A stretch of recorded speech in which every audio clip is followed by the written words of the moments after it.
Hello, today is Friday, January 26th, and this is Friday 5 at 5 with the Denver Public Library. My name is Dodie. I'm a librarian at DPL's Central Library, and in 15 minutes or less, I'll have you up to speed on 5 new and forthcoming titles that we can't wait for you to read or listen to. Please note that new titles may not be added to Overdrive until after publication date, so if you don't see the titles or ebook or e-audio format online right now, check back. Experience Black History come to life at our Montbello branch on February 9th from noon to 1. In this presentation, acclaimed scholars and actors will portray Rosa Parks and Martin Luther King Jr. You will learn about these figures' significant contributions to American history, culture, and more as they speak about their lives and answer questions in character. Event link below. Thanks to funding from Strong Library Strong Denver, supported by the Denver Public Library Fund, we're thrilled to launch full online access to the New York Times. Denver Public Library has long offered article access to current and back issues of the New York Times through our database providers, but now cardholders have the opportunity to log into the New York Times website and engage with everything it has to offer. That includes crosswords, cooking, book review, the works. See complete details at the link below. On to the books. In his international bestseller, Slow Down, The Degrowth Manifesto, Kohei Sato argues that while unfettered capitalism is often blamed for inequality and climate change, subsequent calls for sustainable growth and a Green New Deal are a dangerous compromise. Capitalism creates artificial scarcity by pursuing profit based on the value of products rather than their usefulness and by putting perpetual growth above all else. It is therefore impossible to reverse climate change in a capitalist society. More, the system that caused the problem in the first place cannot be an integral part of the solution.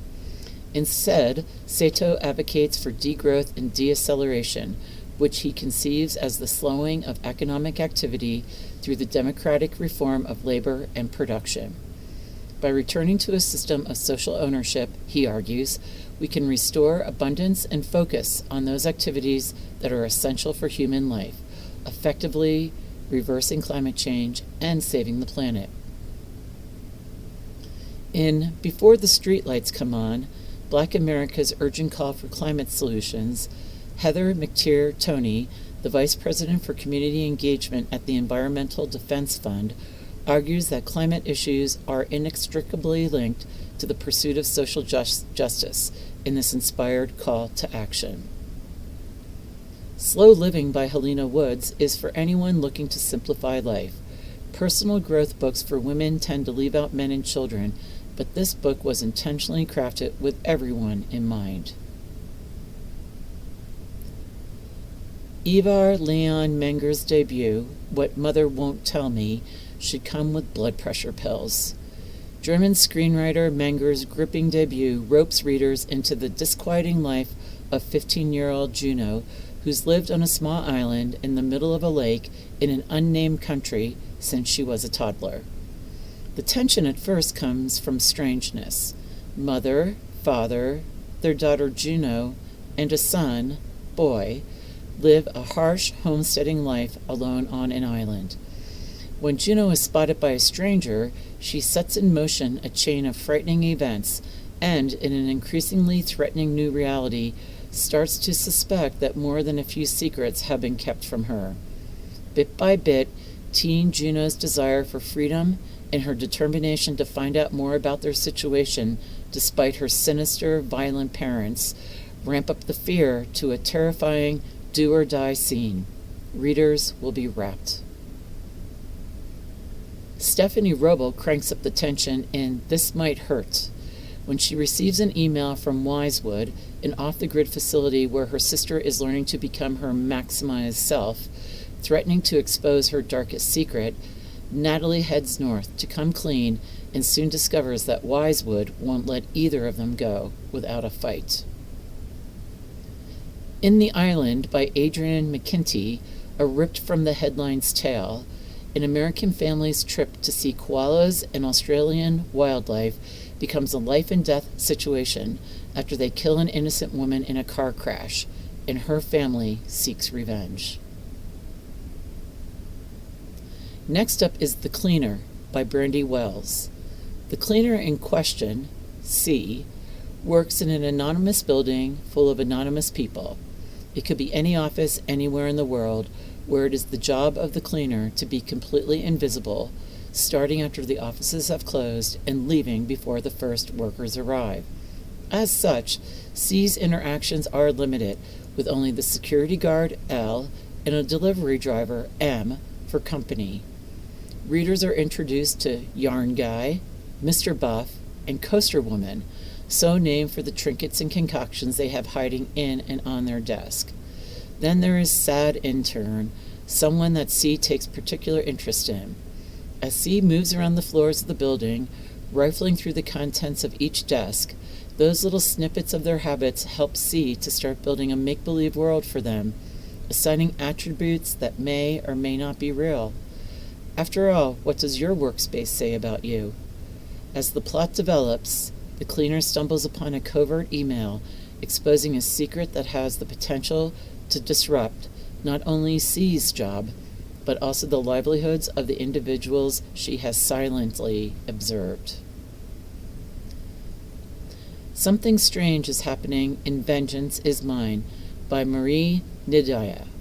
Hired by a man she vaguely remembers to defend his wife, who's been accused of a horrific crime, quiet middle-aged lawyer Maître Suzanne finds unsettling memories coming to the surface while becoming increasingly concerned about her housekeeper's furtive behavior. Sally Vickers, the cleaner of Chartres, boasts a unique locale. Working as a cleaner in the famed medieval cathedral of Chartres for more than 20 years, Agnes Moret profoundly transforms local lives by performing small tasks and using her subtle influence until an accidental encounter reveals tragic incidents from her youth, causing her to be targeted by mean-spirited gossips. Making It in America, the almost impossible quest to manufacture in the USA and how it got that way, is a moving and eye-opening look at the story of manufacturing in America, whether it can ever successfully return to our shores and why our nation depends on it, told through the experience of one young couple in Maine, Ben and Whitney Waxman, as they attempt to rebuild a lost industry ethically. Author Rachel Slade writes that she inherited her father's Made in the USA credo, obsessively hunting for labels, flipping over plates and chairs, and turning clothes inside out to find a country of origin. But as she spent time with the Waxmans, she began to understand what they are doing is almost impossible. The deck is stacked against them. Every day is a struggle. Finding and training workers was a major challenge, and with Ben's mother's help, the Waxmans organized a training program for stitchers, now known as Common Threads of Maine. Can American Made be successful? The company tripled its annual revenue to $3.6 million in 2020 and booked sales of $2 million in 2021 and $3 million in 2022. Eye-opening and inspiring, American Flannel, How a Band of Entrepreneurs Are Bringing the Art and Business of Making Clothes Back Home by Stephen Kuretz, is the story of visionaries and makers building a new supply chain on the skeleton of the old and wedding old-fashioned craftsmanship to cutting-edge technology and design to revive an essential American dream. Speaking of manufacturing in the United States, Hamilton Nolan's The Hammer, Power, Inequality, and the Struggle for the Soul of Labor is a deeply reported look at the potential for the labor movement to fix America, how that could work, and why it's so hard. Susan Muaddi Darroch's powerful debut novel and stories, Behind You is the Sea, depicts multiple immigrant Palestinian families in Baltimore whose lives intertwine in unexpected ways. Darroch uses a kaleidoscopic point of view, dropping the reader into a character's life at a pivotal moment then switching to another character later in time, providing a multifaceted look at their community. Their various fates and struggles cause their community dynamic to sizzle and sometimes explode. The wealthy Amar family employs young Maysoon Baladi, whose own family struggles financially, to clean up after their spoiled teenagers. Meanwhile, Marcus Salome confronts his father in an effort to protect his sister for dishonoring their name. Only a trip to Palestine, where Marcus experiences an unexpected and dramatic transformation, can bridge the seemingly unbearable and unbridgeable divide between the two generations. A 30-year-old living with her Peruvian immigrant mother in a Brooklyn apartment after her father's passing discovers a weird note under his urn that forces the pair to confront their complicated past in Melissa Rivero's Flores and Miss Paula. Portraying the vastness and complexity of diasporic communities, The Hive and the Honey by Paul Yoon is an unflinching and unforgettable collection of stories which confronts the themes of identity, belonging, and the collision of cultures across countries and centuries. And in case you missed it, Veg Table, Recipes, Techniques, and Plant Science for Big Flavored, Vegetable-Focused Meals by Nick Sharma dives deep into mostly vegetarian cooking, presenting hundreds of recipes that feature unconventional but entirely authentic flavor, like kimchi cream corn with coconut milk, grilled zucchini with pumpkin seed chutney, and leek potato and pancetta soup. Indian flavors predominate, but other Asian, Middle Eastern, and Italian dishes make appearances too. Some contain meat, but the focus is 100% on the vegetables. Recipes are written in a conversational style, listing ingredients in both metric and U.S. measurements in bold within the text itself. Cook's notes follow each recipe, providing tips and possible substitution ideas, along with gorgeous photos and veggie glamour shots. In Veg Forward, veteran cookbook author and food stylist Susan Spungen highlights the vegetables and fruits of each season, from spring to early summer to the bursting harvest of late summer, then ebbing into autumn and finally into the earthy flavors of winter. Janine Donofrio provides readers with a variety of recipes that can be prepared in a choose-your-own adventure of ingredients and flavors in Love and Lemon's simple feel-good food. Cool ingredient charts suggest combinations for grain bowls, tacos, and pancakes, among others, and tips pop up throughout, easing pressure and giving permission to experiment with dishes. That's all for this month.